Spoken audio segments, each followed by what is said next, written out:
digital mapping of epidemiology and biostatistics in biomedical and health research, organized by Department of Pharmacy Practice, Raipur Autonomous. Our first speaker today was Mr. Gorunka Narayana Sir, Associate Professor, Department of Pharmacy Practice, Raipur. Sir has received his degree in Bachelor of Pharmacy and Master of Pharmacy Practice in 2008 from Annamalai University. After his graduation, Sir has joined Raipur Patient Care, and Sir is the scientific coordinator of ISPOR, International Society for Pharmacoeconomics and Outcome Research, Andhra Pradesh Regional Chapter in February 2009, and Director of ISPOR AP Chapter since 2015. And Sir is also an executive committee member in IPA Community Pharmacy Division.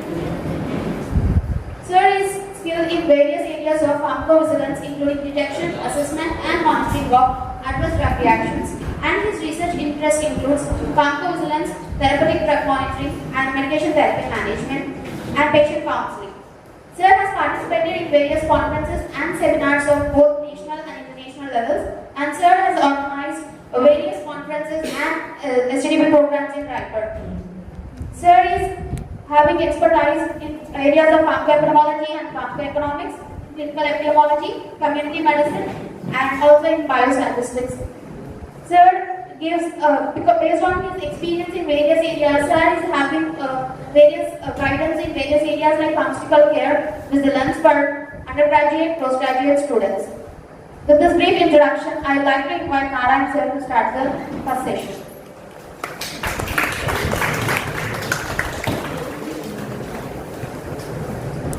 Hello all of you. It's a great privilege and honor and pleasure to me to be as a resource person and as well as organizing committee member in this prestigious ACD sponsored STTP program. Today I am going to discuss about evidence-based medicine. On a brief, I want to explain about how we are going to bring any research evidence into the practice. I am going to show the path or roadmap for how to bring the research evidence into the clinical practice. Right, coming to the today's session objectives, all the delegates, audience can able to define what is meant by evidence-based medicine and as well as how EBM is going to relate with the other branches, what's the exact difference between EBM and other branches, what are the conceptual differences are there between EBM and other branches, and also you are going to know about what's the gap is there between research and practice. Along with that, you are going to understand a process of EBM, how to do EBM, all the concepts and techniques which we are going to use with the EBM, those are brought from the principles of systematic review and meta-analysis. Okay? You are going to learn the thing, how to bring exact evidence into the practice. Right. Coming to routine patient care, it may be either physician or a nurse or a pharmacist or any healthcare provider. During their routine clinical practice, they will be having so many queries or so many questions are going to be arranged during their practice. Like what type of disease the person is suffering, or it may be like what type of diagnostic test I need to advise for my patient, or sometimes it may be can I select this drug, is it suitable for my patient, or sometimes it may be how much effect or how much magnitude of effect is going to be offered by the drug. Like that, there are so many questions are going to be arised during the clinical practice. For all these questions, what's the answer? Again, the answer is going to depend upon how the physician skills are going to be playing an important role. What's the expertise of the physician? How he is going to interpret the clinical data. Okay, all these things are going to play an important role to take a decision or to answer those questions. Not only this, even patient preferences or patient values, what the patient is expecting. Okay, those sides, the domain of the patient is also going to influence the what we are going to answer. Okay, this is the practice. Like during practice, the answer or the decision is completely depending upon, from the physician perspective, certain factors are going to influence. From patient perspective, certain factors are going to influence. When we will come to the any new intervention, if we want to make any new concept or new intervention, new strategy to bring from research into the practice, then the research evidence is going to collaborate with all these two domains. Okay? Nothing but the EBM is going to be a tool or technique or a method which we are going to use to bring that research evidence into the practice. Okay? Let us see what are the different definitions are available in the literature. Coming to the literature, there are three definitions are there. I will support the third definition. Let us see what other definitions they are explaining about the EBM. Coming to the first one, it's very simple, like explicit and judicious use of the research evidence into patient care decision. Like here we are talking about the best research evidence and decision making about the patient. There is no any domain of the interpretation of the physician, the knowledge, the skill, the expertise which is going to present in the physician is not making anything, assessing the things. Okay? I think that this is going to be an inferior definition coming to the definitions. Like we are going to see the second definition, integration of best research evidence with clinical expertise. We are having a good research evidence and we are well expertise, we can know how the drug or the strategy or the intervention, how it is going to work out in patient care. We are assessing everything, but we are not bothered about what patient is expecting. What are the preferences or values of the patient? We are not considering all those things. Just depending upon two things, we are making that evidence bringing into practice. I think it is also inferior. Let us see the third one, which was given by one of the great epidemiologists, David Sackett, in 1972. He coined a definition for the evidence-based medicine. The definition is, it is defined as integration of best research evidence with clinical expertise as well as patient.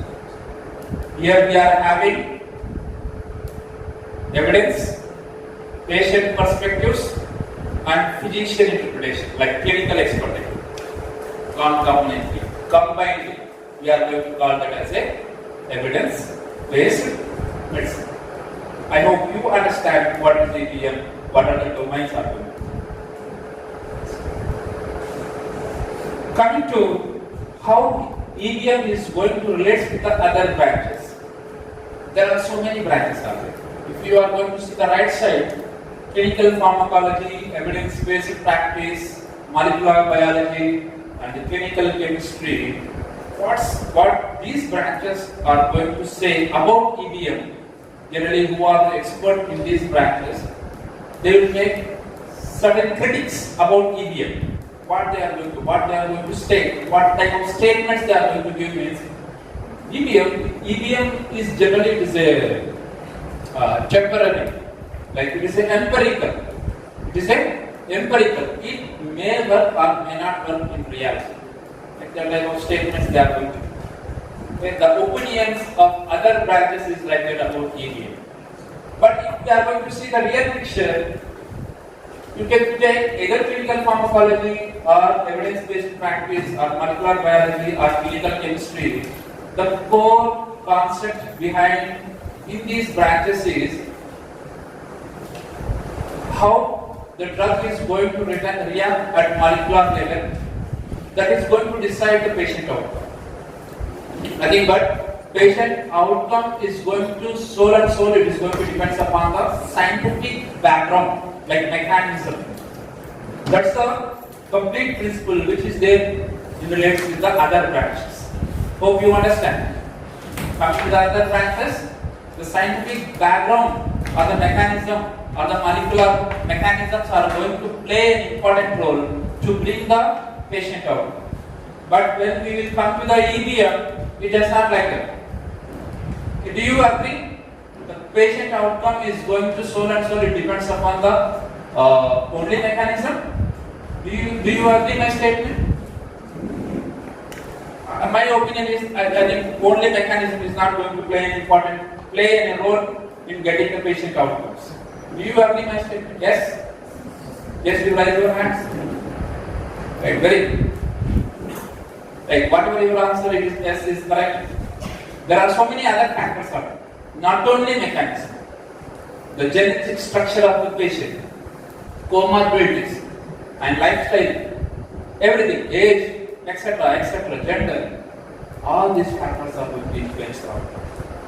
EBM, evidence-based medicine, is going to talk about patient outcomes by considering all the factors, not only the mechanism of action. It is going to consider all the factors and it will give them how much the benefits are going to be there, risks are going to be there, if the evidence or the intervention if the patient is going to consume, what likely outcomes we are going to get, all those things we are going to expect from the EBM. In this way, evidence-based medicine is going to differ with the other branches. Okay.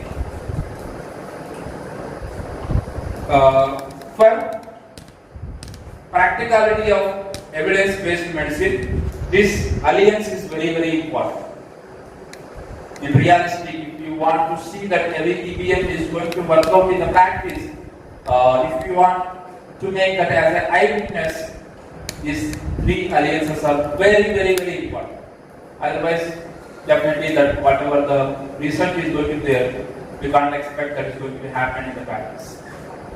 Let us see what's this alliance. Earlier I said in the definition itself, one is research evidence.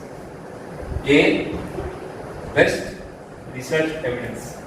It is very important. For example, when you are going to retrieve any evidence from the literature, if the literature is having a good systematic review, if you are going to select a randomized controlled trial, okay, that means a superior evidence is available, but unfortunately due to your poor searching or literature skills, you have taken a evidence of inferior level. That is going to introduce some sort of bias in your practice.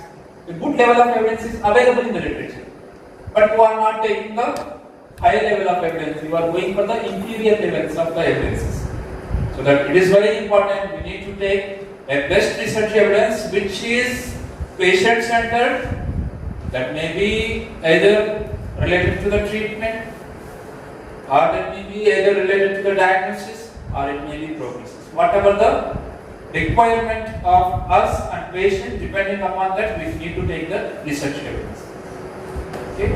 Coming to the other domain, clinical expertise, as we said earlier, that it is very important. The skills and experience of the clinician play a vital role in selecting the research evidence. Why? Because he knows about if we are going to give this intervention or drug therapy or surgery or whatever it may be, if we are going to give the evidence or the intervention, how much benefits the patient is going to get.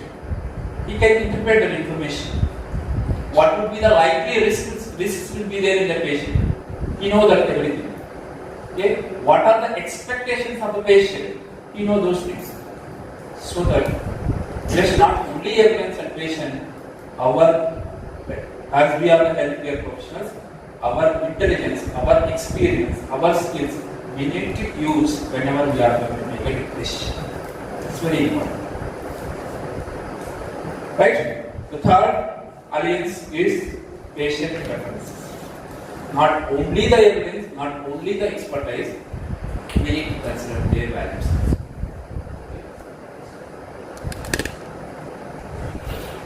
Whether this evidence-based alliance is really happening, if we are going to see whatever the research we are making or whatever the research we are conducting, whether all that research is really improving the patient lives, it is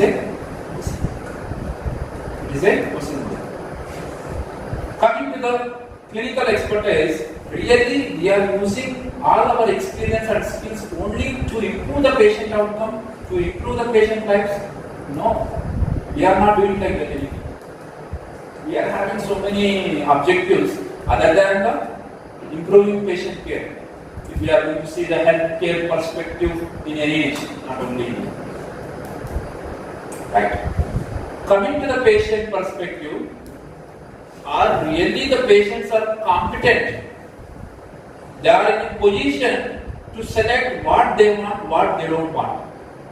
Is it really they are eligible? Like if you are going to see in RD hospital, whenever you are going to take any informed consent for the surgical procedure, I hope that 10% of the consent procedure they may not be able to understand. At least 10. You left over the 90%, at least 10% they are unable to understand. Then you can imagine what is the position of patients or stakeholders or caretakers, their selectivity, their competency to select which one is good and which one is bad. Really, we are going to see these three alliances it is a big percentage. Further, we need a tool which makes the evidence to use really in a practice. The tool we are going to call as evidence-based medicine. It is going to work out.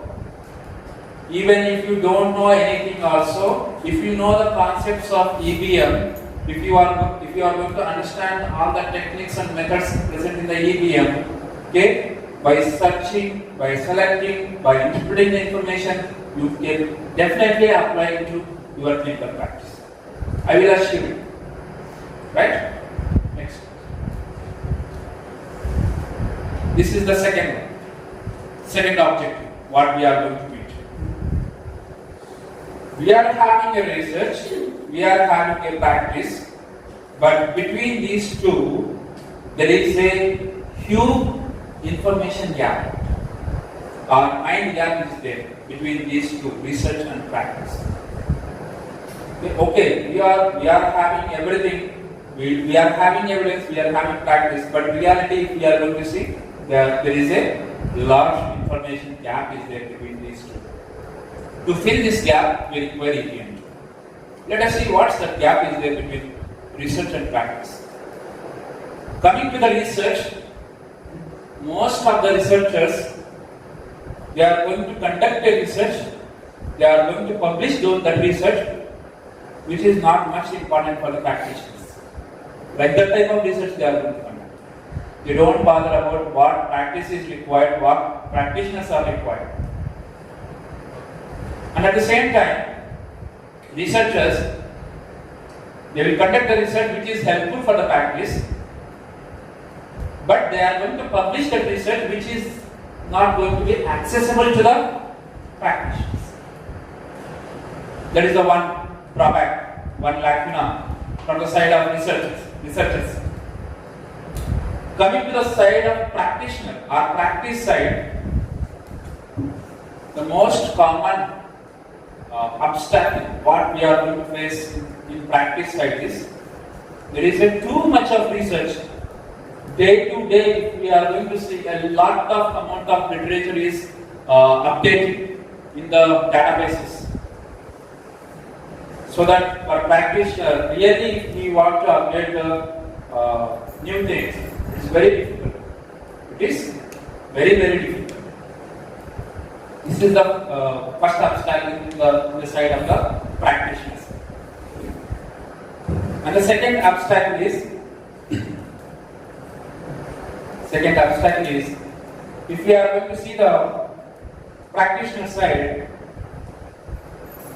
they are very interested about to bring the new things into the practice, but they are not having sufficient skills to interpret that information. Like for example, if any if any, some in one magazine, it was represented that eating of certain food, chemical food, may increases the odds of myocardial infarction. Like in one magazine, there was a display. Like the practitioner or the cardiologist who is much interested about that, whatever the advertisement, whatever the quotation he saw. But unfortunately, he is unable to interpret that information, odds. We can't depend upon that odds. We need some more background information, what is the sample size, whether the odds is having confidence interval, what's the difference is the p-value, etc., etc. This information is very important. We can say that odds of getting death or getting myocardial infarction or getting cured is very good. Like that we can make so many statements. But we can't depend only on that magazine information. We need some more information. Scientifically we need some more information to make the decisions. Don't believe only whatever the advertisements which are going to come. Okay? Behind that, there will be some research studies will be there. We need to study that. We need to interpret the information. Finally, we need to take a decision. Really, if we are going to see the practitioner side, now one more drawback is they are having lack of skills. They are having lack of skills. And third obstacle is they are having skills. They are having very good skills, very good research skills. But unfortunately, whatever the research they want, they are unable to access. Means it may be either hospital or it may be institute or whatever the research institute. Those resources are not available. The resources are not that much available, so that they are unable to access that research evidence and implement it to the practice. Okay, this is the information gap or the mind gap between the research and practice. For this, the resolution is EBM tool. Now you understand what's the importance of EBM tool. The information gap, if we are going to use EBM tool, we can easily access that evidence and we can easily implement that evidence into the practice. Like as I said that there was so much of evidence but so little time. If we are going to see the right side figure, it is a Parliament House. Okay, the height of Parliament House is 81 meters. 81 meters.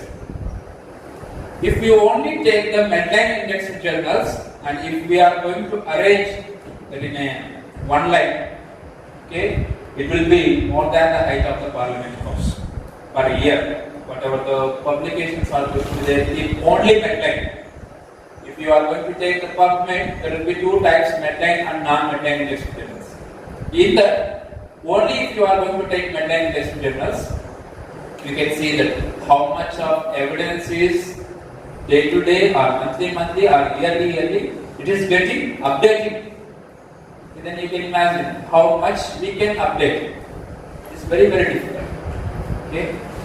Similarly, if you are going to see the left side graph, evidence is available from low level to high level. A small case report or expert opinion to up to systematic review and meta-analysis. In all this, I am going to take only randomized control trial. Only randomized control trial. That too, it is indexed in the PubMed and Medline indexed journals. If we are going to take only those trials, per every day, 50 articles are going to be published. Then you can imagine, if you want to only update the randomized control trial, for every half an hour, you need to read one article. Is it possible? No, it is impossible. So that EBM tool is going to be helpful to take a right evidence, to implement into the practice. Right, this is the one more graph which is going to represent what type of research we are really performing. Okay, 75% of the research it is a based research. Okay, there are 4 quadrants are there. On y-axis we are taking the basic research.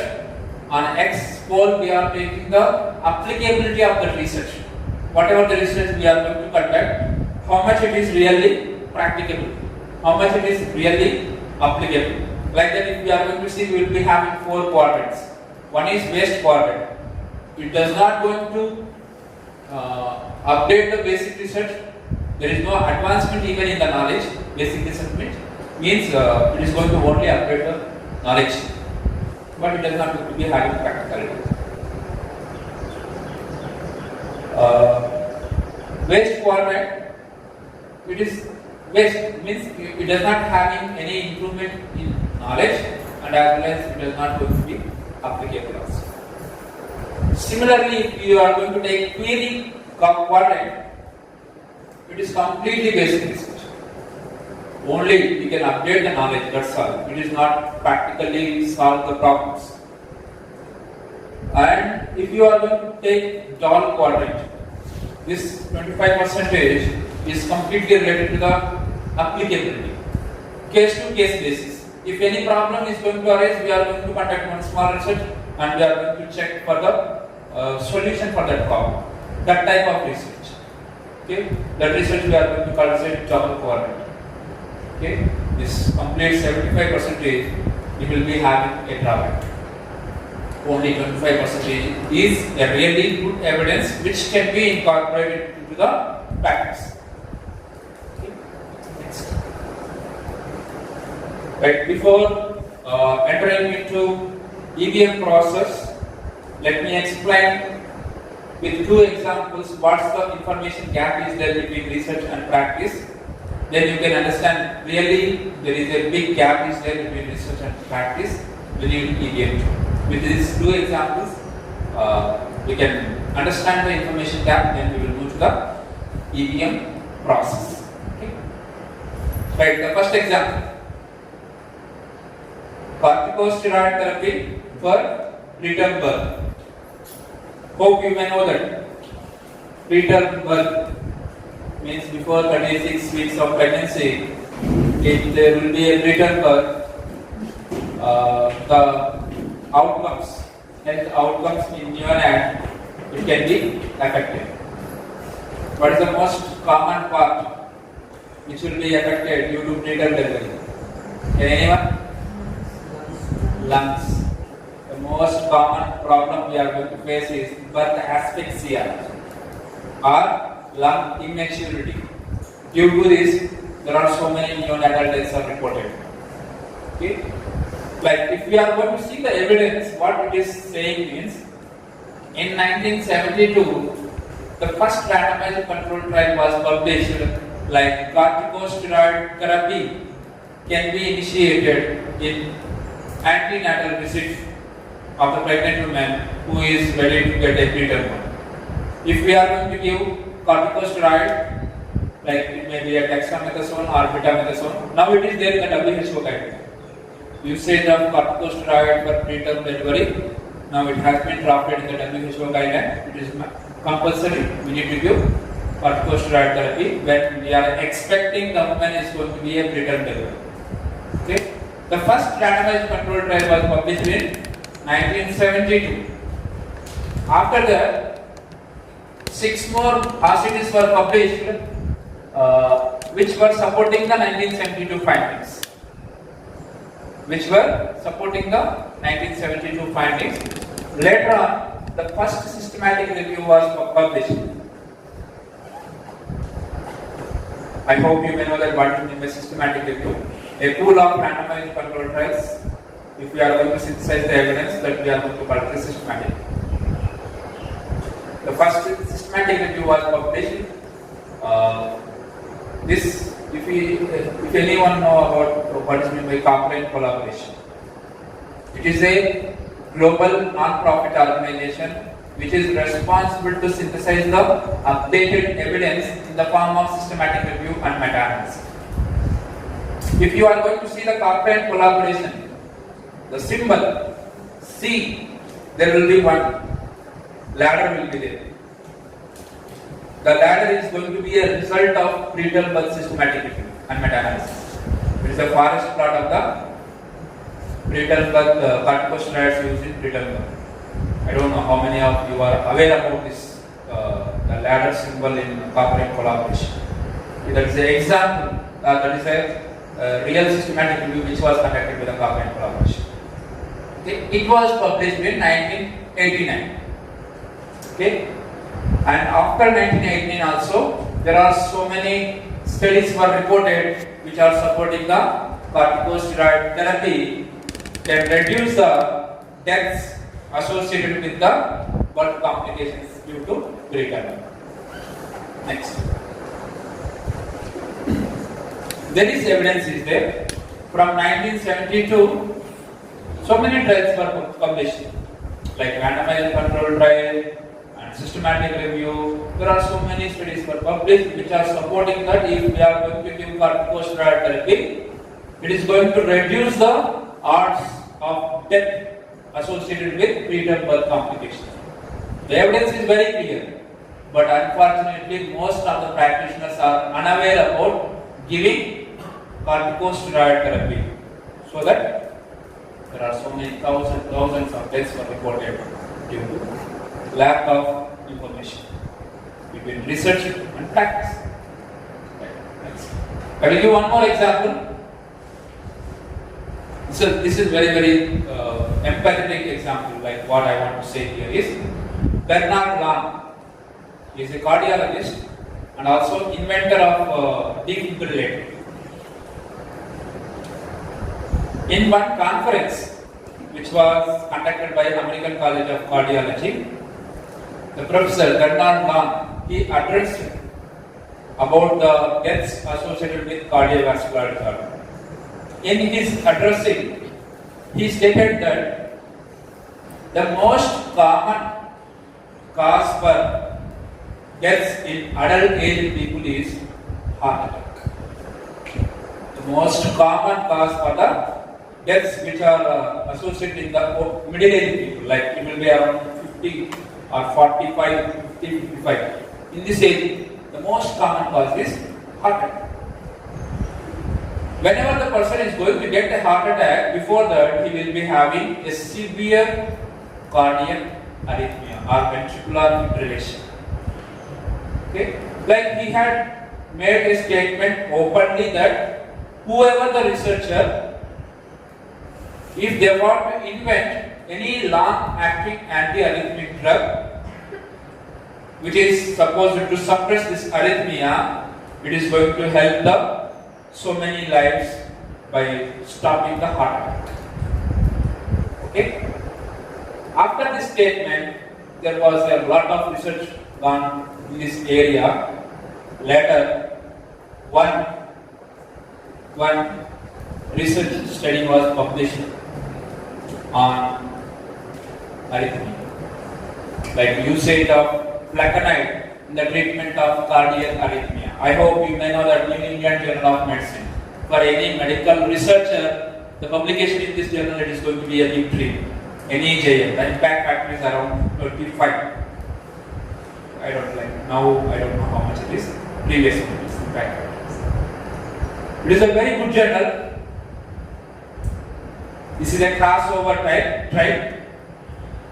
You can observe how the results are. Crossover means, I hope you may know that there will be test and control. We are going to give test group and control group. Later, we are going to cross over the groups. Okay? Initially, when we had given the flecainide, you can observe the outcome. Outcome is preventricular contraction count. Okay? In flecainide group, the preventricular contraction number is reduced, whereas in placebo group, it is very high. Similarly, after crossover, placebo to the flecainide to the placebo, what happened? Again, in placebo group, the preventricular contraction count is very high, and in placebo group it is in placebo group it is very high. In flecainide group it is reduced. The conclusion is straightforward. Flecainide is going to reduce the arrhythmia, so that it is going to reduce the heart attack rate. It was published in NEJM. It is very popular. Everyone got access to this journal. The cardiologists were started the usage of flecainide to treat the heart attack. After that, circulation. It is also one of the good journal in cardiology. One more trial was published. If any new invention is going on, immediately the other people will become and they will start critiquing that research. Basically, it is most common. Computation is like that in research. It is very common. If I am going to publish one of the good research work in a good journal, definitely our surroundings, like what they have done, is it real or fake, are there evidences are available, whether it is manipulated, everything. Whether the look will be there, research it will be like that. Okay. After that, one more trial was gone, which was published in Circulation. The trial name is CAST, Cardiac Arrhythmia Suppression Trial. What they had done is, it is an observation study. They had followed the subjects who are taking the flecainide, and even they followed the subjects who taken the placebo for a long period. After that, they found that the people who taken the flecainide in that group, that is, were very comparing the placebo.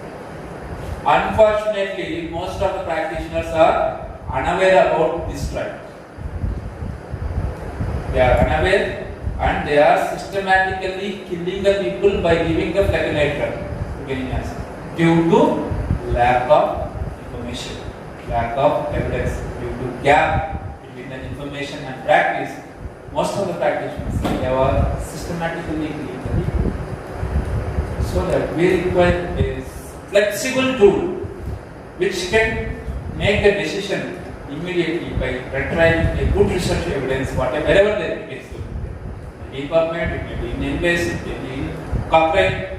We need to know how to retrieve, how to interpret that information, how to apply that in the practice. It's very important. Okay. Right. This is the complete introduction about what's the importance of the EBM. Let us move to the various steps involved in the EBM process. Like, I will highlight the things where the stress is required, and remaining things you can easily understand. Right, there are 4 steps are there. One is framing an answerable question. We will be having a lot of things in our mind.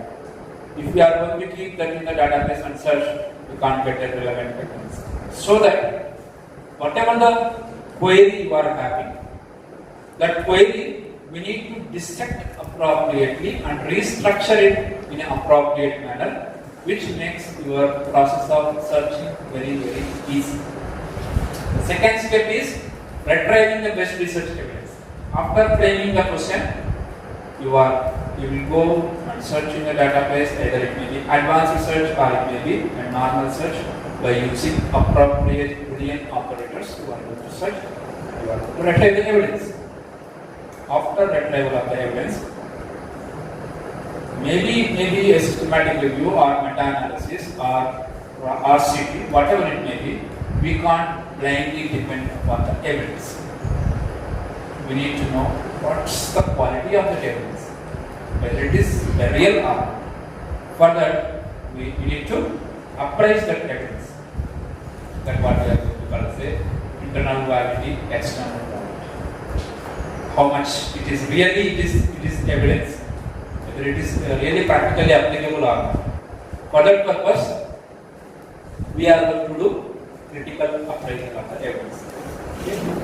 In this today's session, we are going to complete these 3 points. Remaining 2, it depends upon the hypothesis, what type of hypothesis you are having, what type of patients you are having, what type of clinical setting you are having. If you are going to give that intervention, whether it is going to work out or not, what are the other budget or other constraints are involved in the making that intervention. That what is going to be called the application of the evidence, keeping that evidence into the practice, and later we are going to assess the follow-up. After making that intervention, is there any improvement in the lives of the patient? Is there any improvement in the incidents or cases which are reported to the hospital? But again, we are going to study. The two steps, it may not possible. That's why I am lifting that up to you. And the remaining three steps we are going to discuss. Let us start the first one. Evidence based, first one, framing an answerable question. Or formulate an answerable question. Whatever the question you are having, firstly you need to dissect into four compartments. One is population, like in your hypothesis or in your query or in your question, who are the patients? Who are the patients or the target population? And the next, intervention. Intervention means here it may be a drug therapy, or it may be a vaccine, or it may be a surgery, or it may be a palliative care, or it may be a patient counseling, or it may be a behavioral therapy. Inside here. So whatever the new thing you are going to introduce, that we are going to call as a intervention. And C means comparative or control. It may be a placebo, or sometimes it may be a already existing drug we are going to use as a comparator. And O means outcome. O means outcome. Most of the time in searching, we are not going to use the outcome. Why? Because if we are going to use the outcome, our searching is going to be restricted to that outcome. That's why we are not going to use the outcome whenever we are going to search. Okay? If you need only that outcome, at that time we can make outcome also we need to mention in our query. Like if we are going to take any type of research, not only primary objectives, there will be so many secondary objectives. So many outcomes will be there. If we are going to conduct any study in diabetes, we are not only going to investigate what is the impact of drug on HbA1c.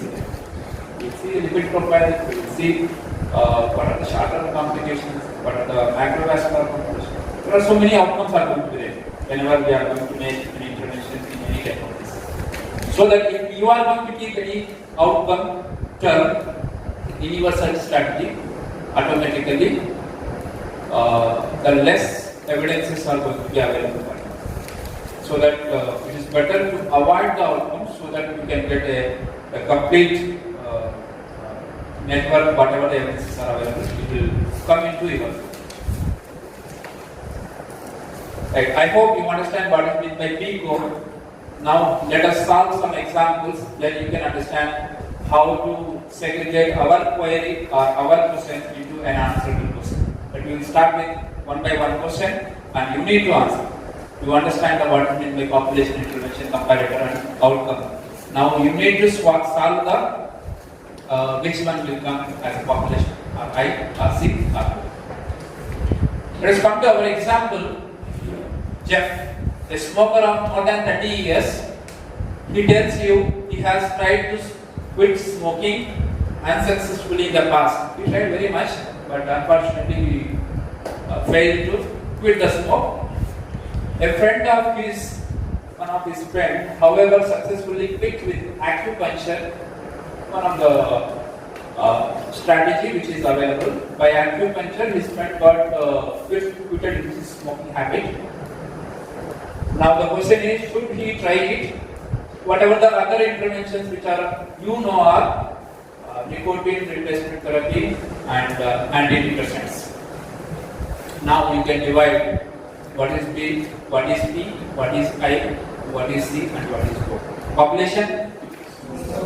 Smokers. Very good. Intervention? Intervention.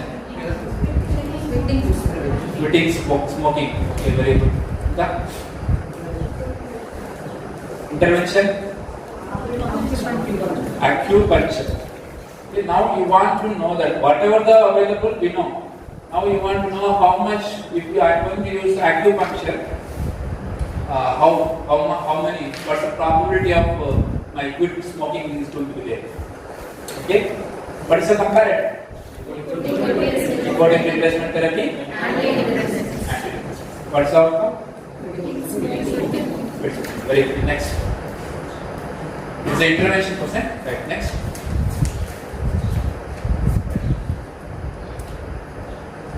The next is answer.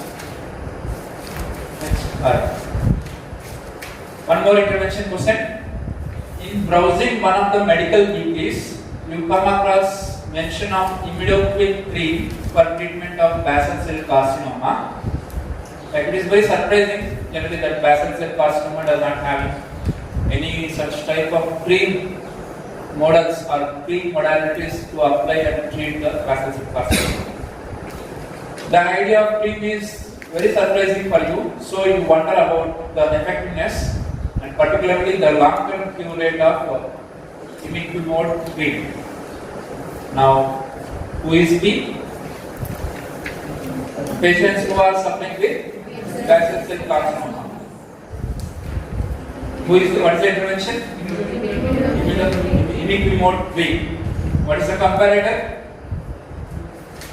Comparator. If any conventional strategies are available, we need to search. If it is not there, we can keep plasma. Okay? What is the outcome? Long-term cure rate. And I want to mention a small, very important information in this area.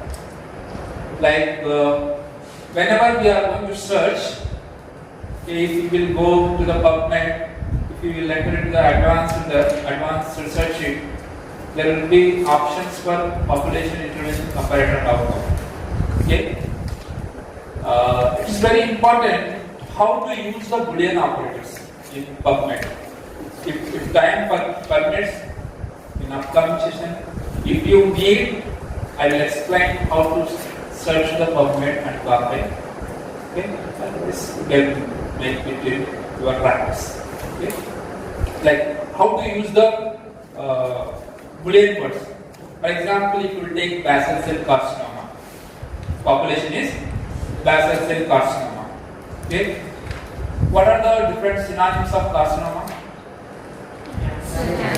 Carcinoma, cancer, malignancy, any other? Tumor, very. Okay? There are so many synonyms out there. If we are going to search only one, if any other studies are available with other synonyms like basal cell tumor, basal cell malignancy, like that, the evidence is available. If we are going to search only carcinoma, we are going to lose so much of evidence. What to do? Okay, we need usage of Boolean operator. The name of that operator is, can anyone? And or. Which one is correct? And or. Capital O we need to use. Capital O means it is going to collect the evidences either carcinoma, cancer, malignancy, tumor, or capital O. If you are going to keep between R, it will collect all the information. It is not going to exclude any information. And if you want to cover more relevant research, you are going to tag the mesh terminology. Okay, if you will go and search in the PubMed about what are the mesh dictionaries available about cancer, and you are going to add that complete mesh network to the search. And even like, for example, malignancy, you are going to take the term malignancy or malignant. Okay? There will be so many wide varieties of terms are going to be available with only one name. At that time, we need to use a wildcard called as asterisk, malignant. If you are going to keep asterisk or n in superscript, if you are going to keep an asterisk, automatically it will cover malignancy, malignant, all terms will come into that section. This is the way how we need to search. Similarly, like population, how you combined all the synonyms with R, you need to do that for intervention as well as comparator. intervention as well as outcome.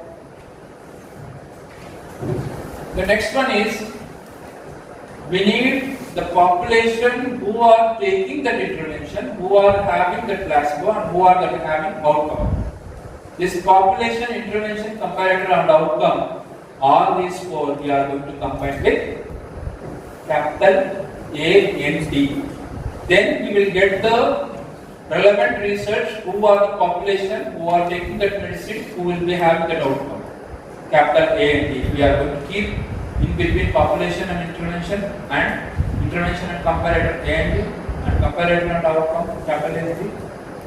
Like that, if you are going to make your search strategy, we never lost the important evidence and we never get the unnecessary evidence. Both I will. The searching is very important. Next. This is one more example. Just I will read out. You be prepared for answering. George has come into your surgery to discuss the possibility of getting a vasectomy. He says he has heard something about vasectomy causing an increase in the risk of testicular cancer later in life. You know that the risk of this is very low, but want to give him a more precise answer. One person came to you, he want vasectomy procedure, surgical procedure, but unfortunately he heard negative about the vasectomy. Vasectomy will be done, there will be high chances for the testicular cancer. So now you want to explain with the relevant evidence, you are going to be searching the evidence. How you are going to search? Population? Population. Population can be done. Is it relevant to the pediatrics? Is it relevant to the geriatrics? Is it relevant to the adults? Is it relevant to the adult males or females? Females. Adult males are the population. What is the intervention? Very good. Vasectomy. What is the comparator? No vasectomy. Or you can use some other terms which are available for no. Okay. And what's the outcome? Risk of testicular cancer. Next. Like the other examples are available. I will forward in your group. Faculty group. I will go to the process of the email. What are the next steps of it? Okay. Next. You can go through the examples.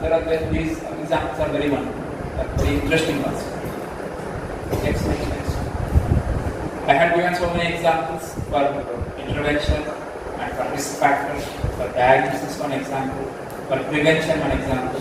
Like that I have made so many examples. Right. And now we said that there are levels of evidences are available. How we are going to divide these levels of evidences means based upon the study result. Based upon the study result.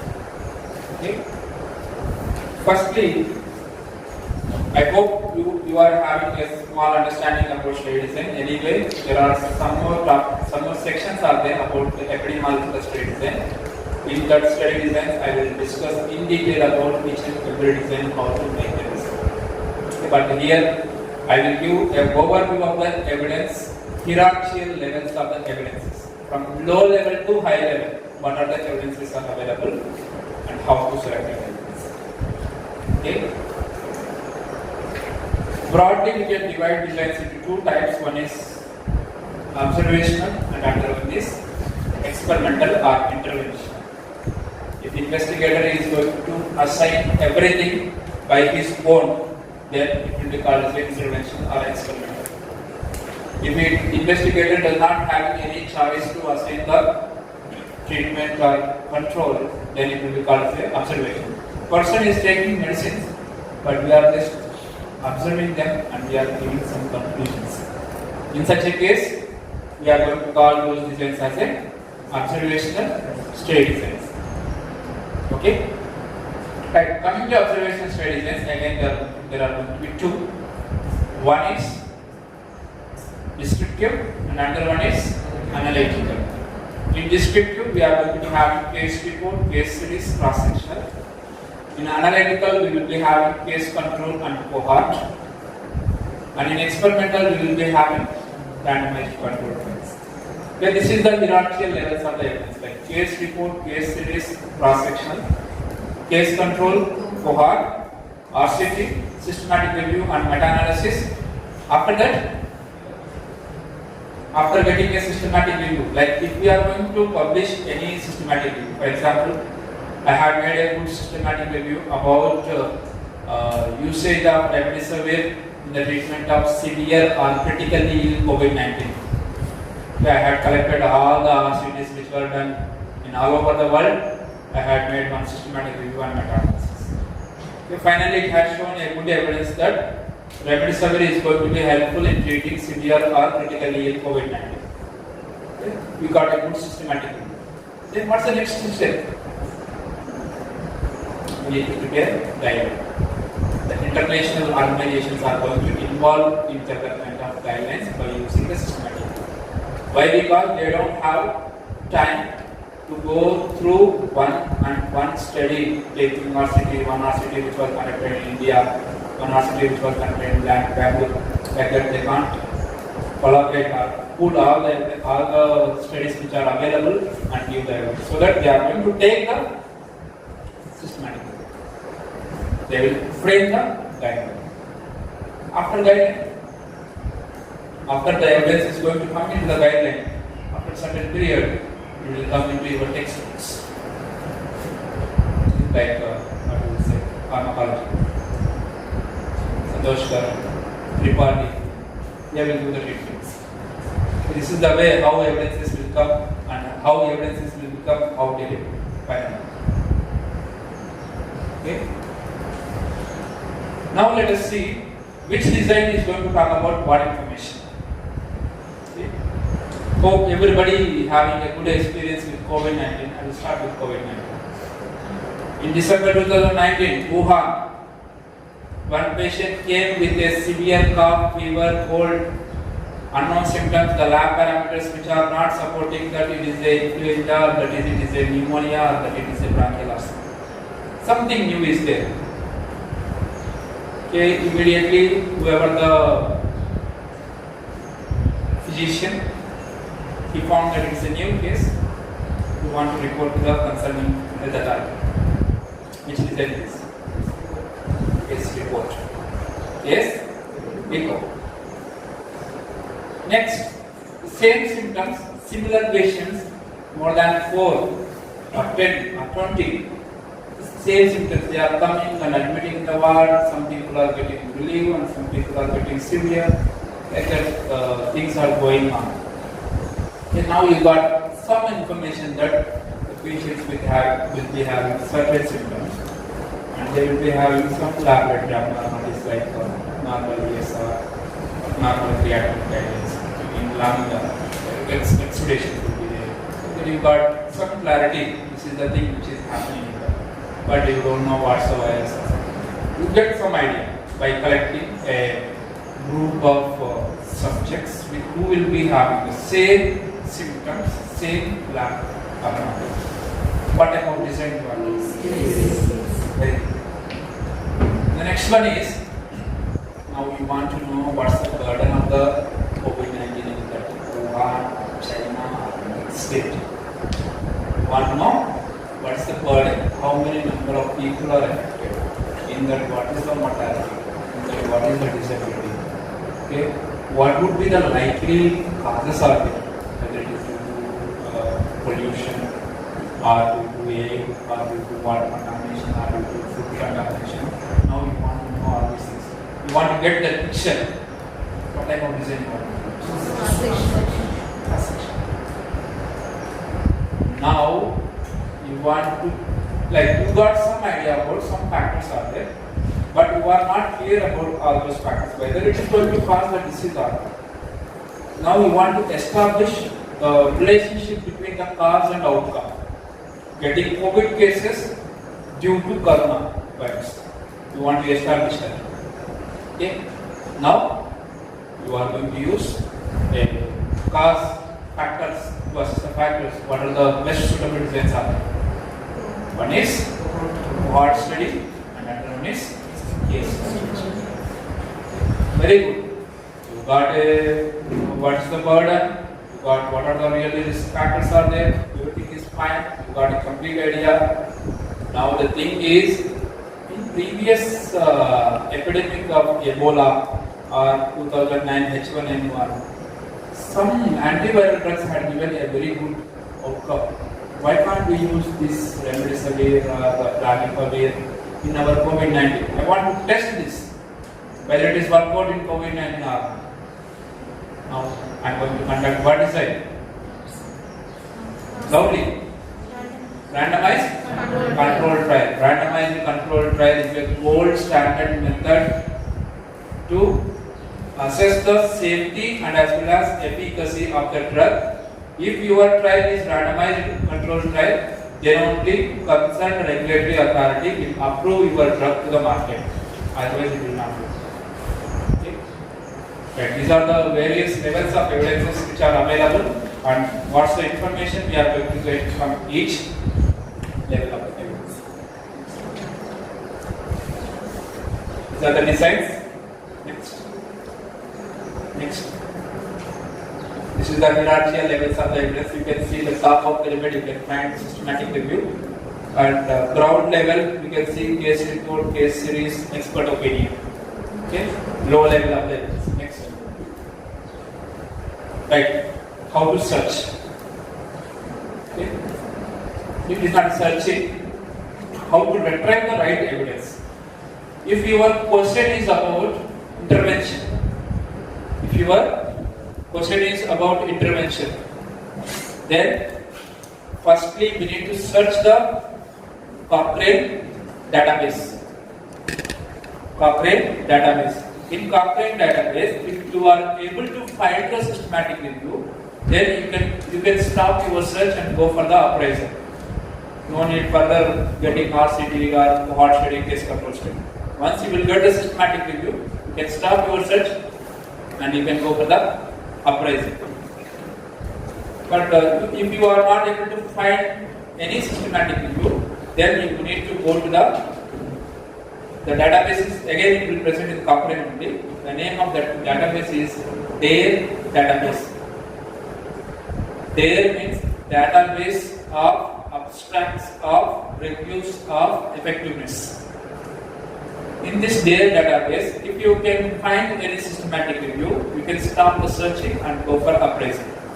If unable to get any systematic review, then you will go to the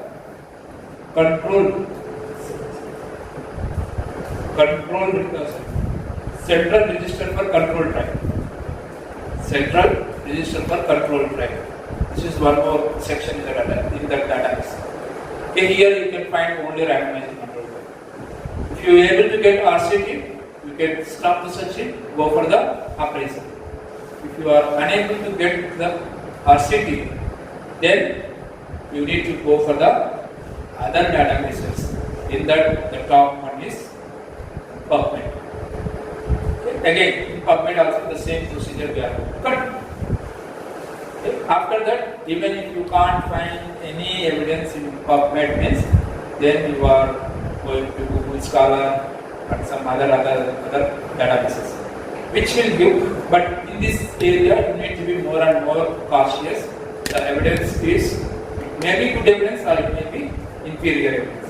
But you should be more cautious whenever you are going to use other search engines. Okay. Next.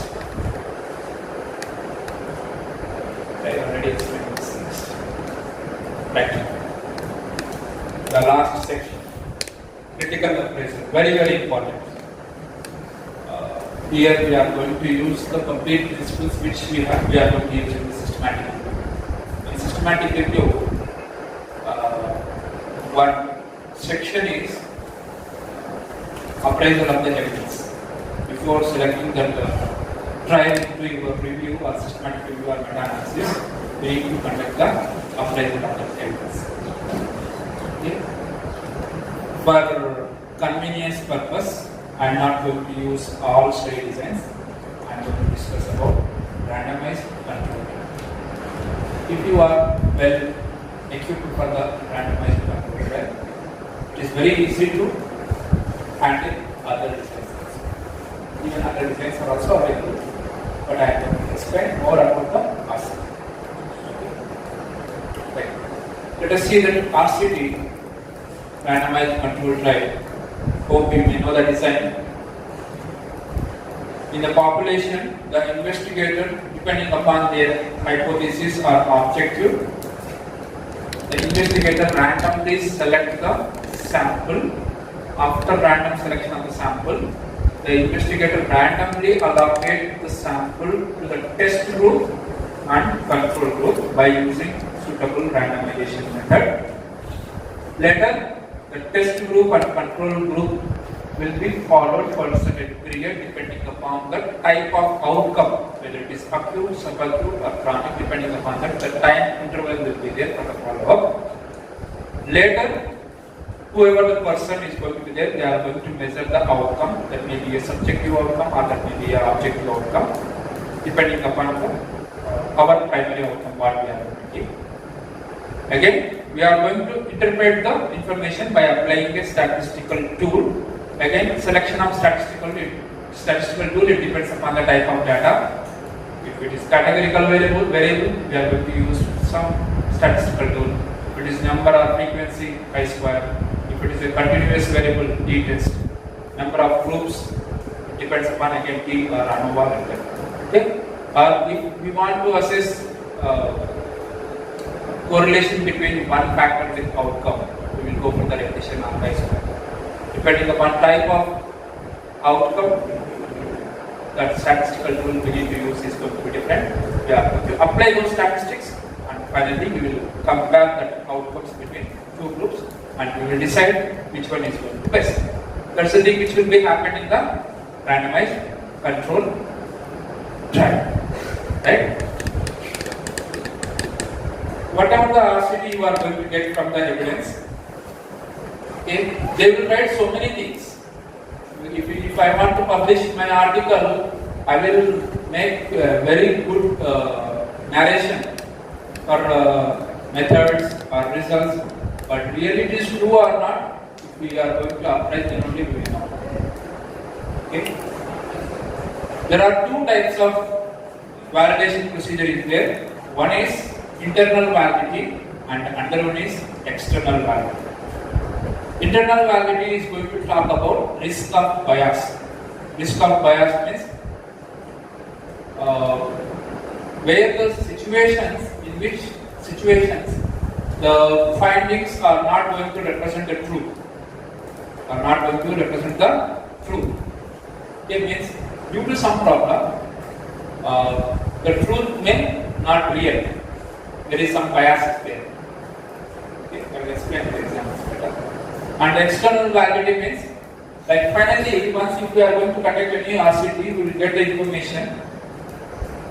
That information, that result, we are going to generalize to the whole population. Like if we are going to conduct any trial in the hypertension, that is generalized to the not only the trial, even it will be generalized to the all the patients who are suffering with the hypertension. Okay, that is going to be called the external validity. We will use the statistical measures to generalize the things which are happened in the trial. It is the same thing we are going to expect in general populations. That is going to be called the statistical validity or external validity. Right? Let's see what are the risk of bias areas are there.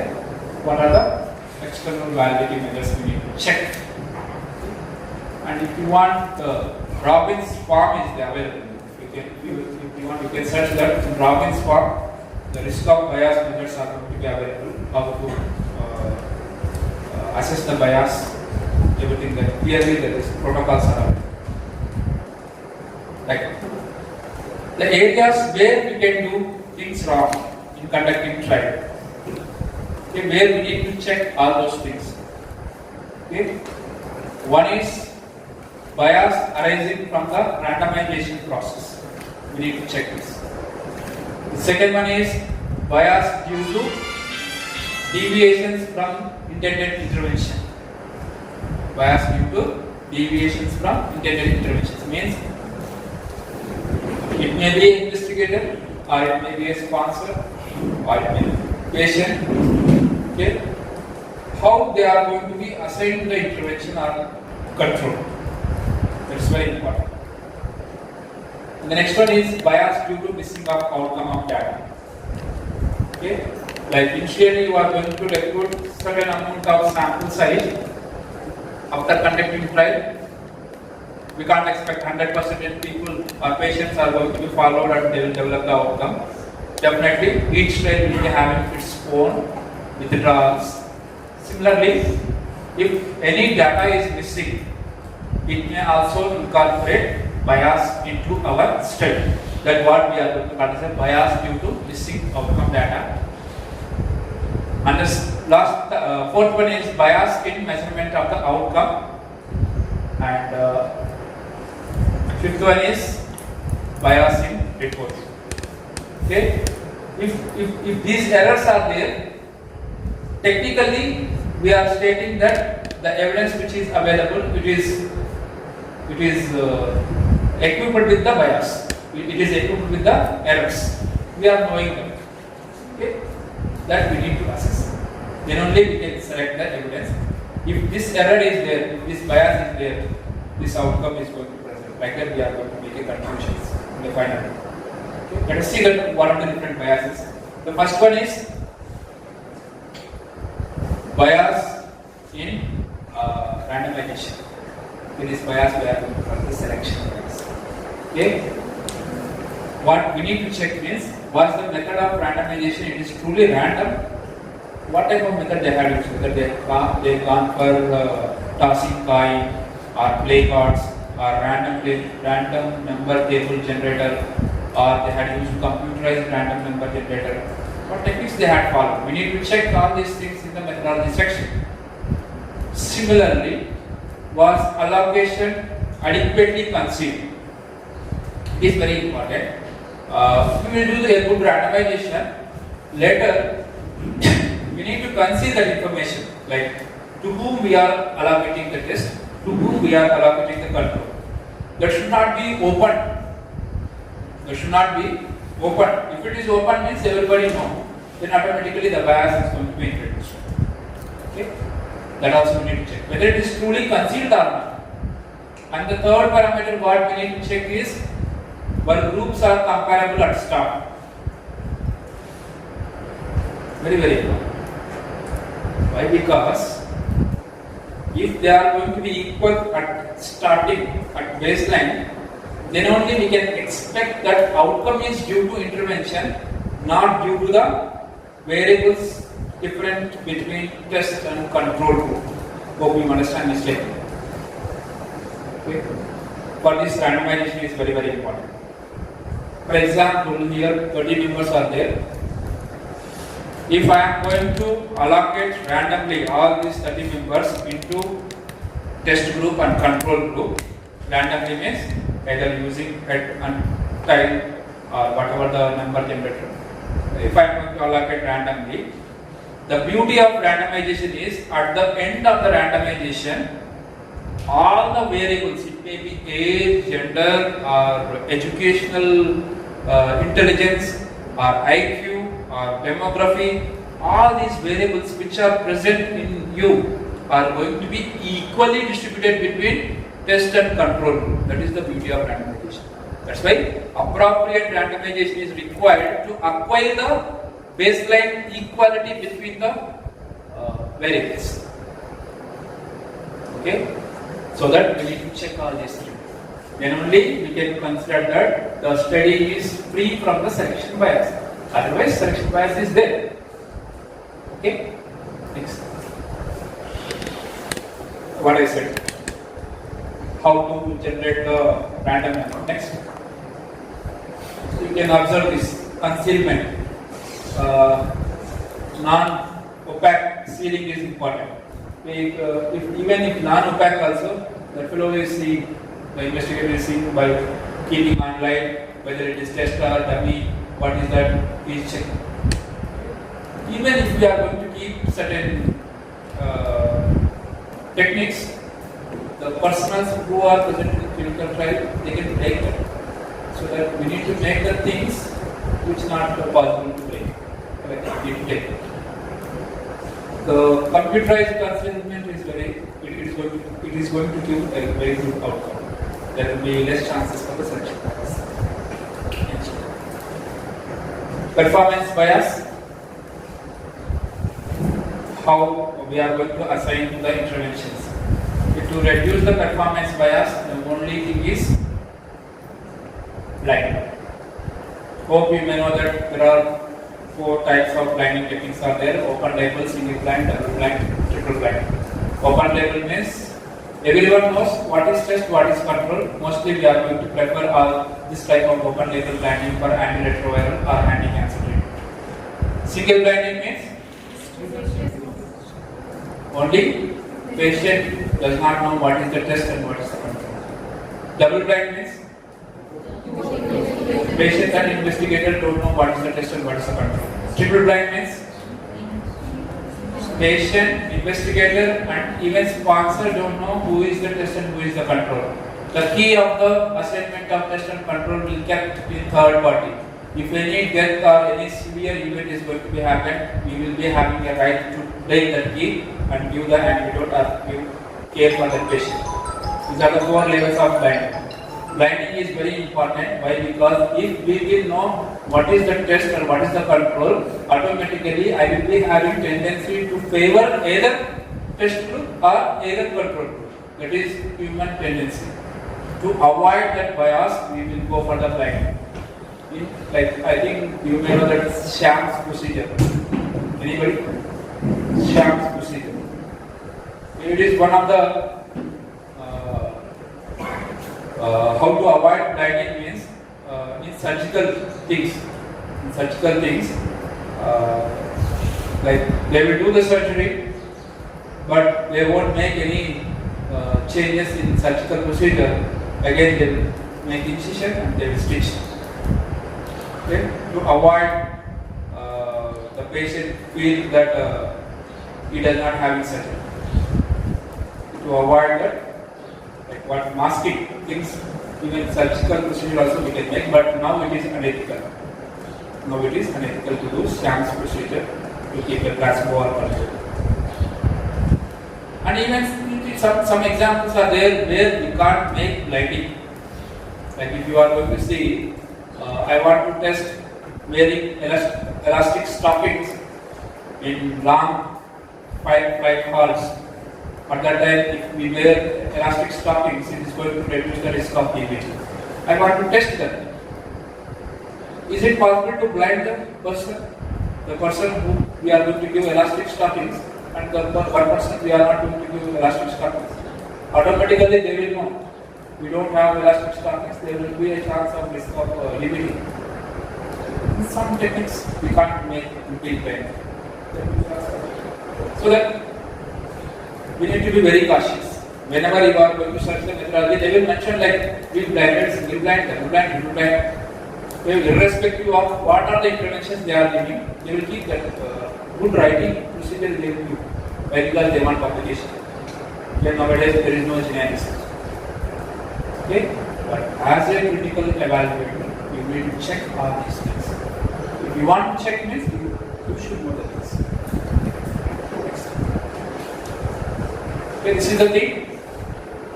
Like at starting, some sample size we are going to calculate as per the requirement for that study. At the end of the study, certain withdrawals will be there.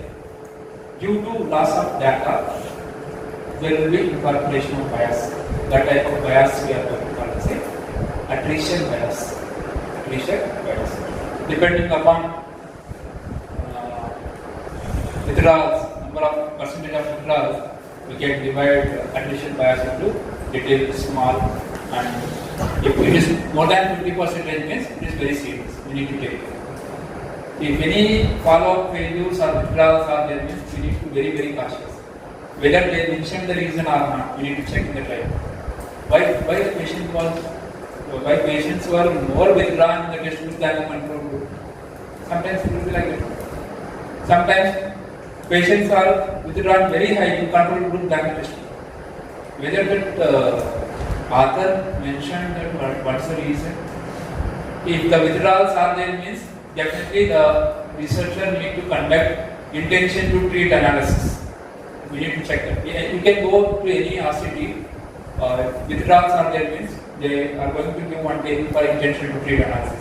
If the subjects are going to present, if they will be having positive outcome, what the result is going to be there. If the withdrawal subjects are going to present, if they are going to be having negative outcome, how the result is going to change. That is going to call the intention to treat analysis. We need to check that. Next one. This is one of the bias, very important. Like we are very intelligent researcher in this modern era. Like we are going to conduct a good research, and we will be having so many outcomes. Intelligently, what we are going to do is whatever the significant outcomes we got, that only we will going to communicate to the journalists. That's what we are going to call as a reporting bias. We need to check how to check it. For any randomized controlled trial to get published in any good index and impact factor journal, it requires protocol registration. Whether it be the CTR, Clinical Trial Registry of India, or clinicaltrial.gov or WHO database, there are so many trial registries are available. We need to register. As a critical evaluator, what you need to do is, you need to search the protocol, what are the primary outcomes he mentioned, finally how many outcomes he reported in that, whether any bias is there or not, we are going to cross-check. But in that way, we need to check that whether reporting bias is there or very important reporting bias.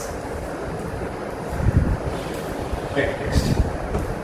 This is the internal validity. We are checking the things happening in our method section.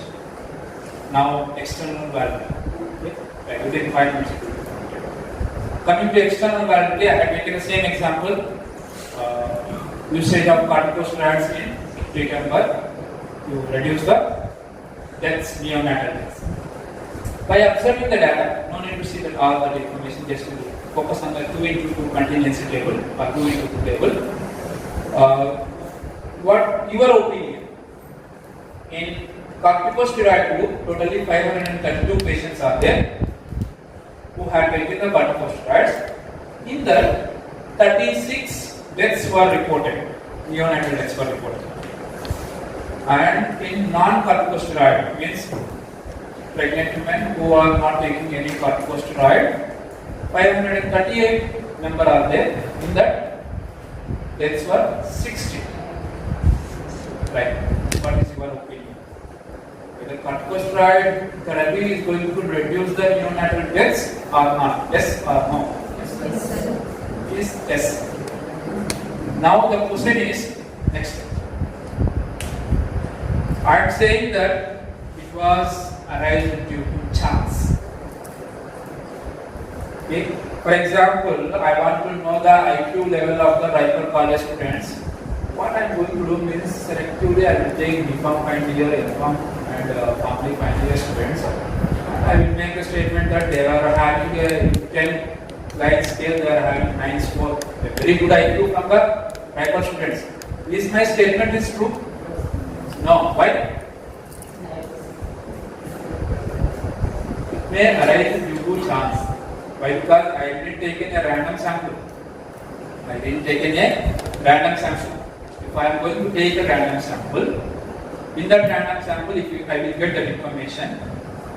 If that information is statistically significant, then only my statements are true. Otherwise, no. Okay, here the thing is, I am telling that there is differences there between corticosteroid and non-corticosteroid, but the statement is, we are telling that it may arise due to chance. By seeing which measure we can make that it has not due to chance, it is true.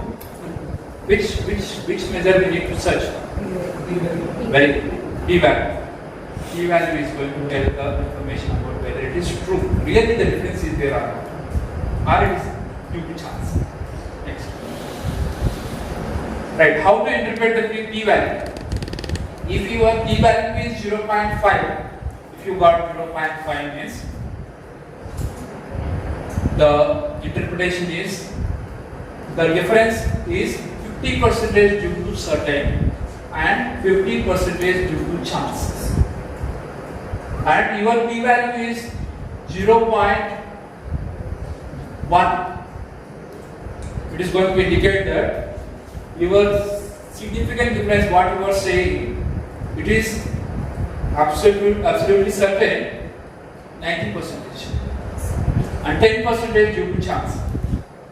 And if your p-value is 0.05, we are saying that 90.5% it is true. Really the existing difference is there between corticosteroid and no corticosteroid. And remaining 5% there will be chance. In statistically 5% we are going to allow. We are going to allow. I think here some alpha error, beta error are going to these norms are going to be well discussed by the statisticians. Okay? The real interpretation will be like that. And if your p-value is 0.01 means it is very very significant. Like 99% it is the true difference is there, 1% is due to chance. Okay? The interpretation of p-value is very very important. Next, and one more thing what I want to state is whenever you are interpreting the p-value, you can just see the table. In the first column, 5 members are there in treatment arm and 4 members are responded. In that 0.8% of outcome is there.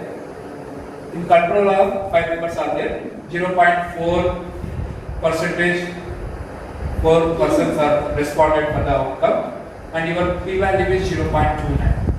Okay, by 0.29, what you are going to state? Is there any difference between treatment and outcome?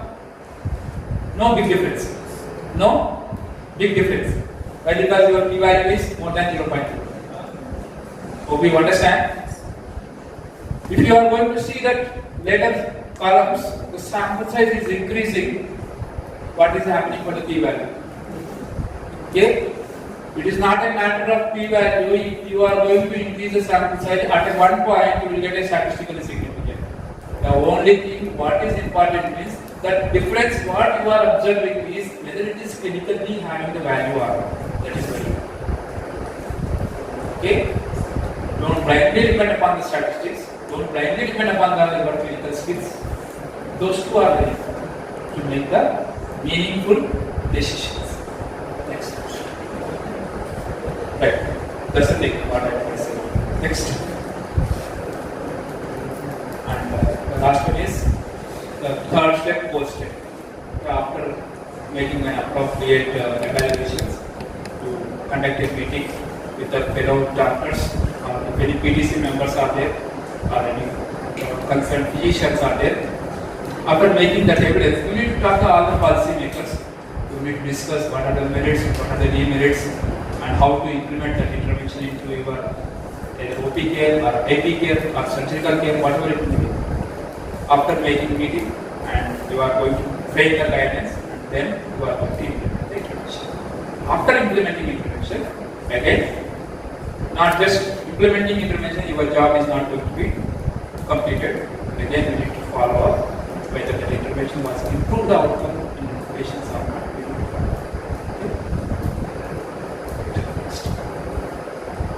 Next.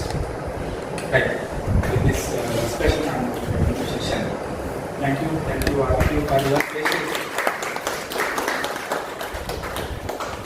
Any queries we can discuss openly. Importance of evidence-based practice. With this, we are very thankful to Narayan sir. And now I request Head Department of Pharmacy Practice, Pradeep sir and Mohan sir to give certificate to Narayan sir.